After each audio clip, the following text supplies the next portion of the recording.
उपमुख्यमंत्री देवेंद्र फडणवीस आज नाशिक दौऱ्यावर आहेत। त्यांच्या हस्ते शहरातील तीनही मतदारसंघात विविध विकास कामांचं लोकार्पण करण्यात येणार आहे। आज सायंकाळी 6 वाजता महाराष्ट्रातील पहिल्या वातानुकूलित बस स्थानकाचं लोकार्पण त्यांच्या हस्ते संपन्न होणार आहे। यासोबतच नाशिक मध्यचे आमदार देवयानी फरांदे, नाशिक पूर्वचे आमदार राहुल ढिकले आणि नाशिक पश्चिमचे आमदार सीमा हिरे यांच्या विकास निधीतून पूर्ण झालेल्या विविध विकास कामांचं लोकार्पण उपमुख्यमंत्री देवेंद्र फडणवीस यांच्या हस्ते संपन्न होणार आहे। तसेच आज मॅरेथॉन चौकात जल परिषद रथाचं उद्घाटन दुपारी 4 ते सायंकाळी 6 या कालावधीत होणार आहे।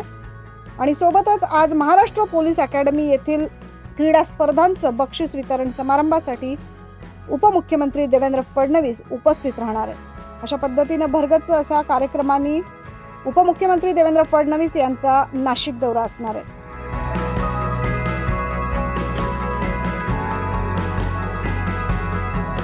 Bureau report 9 news Maharashtra.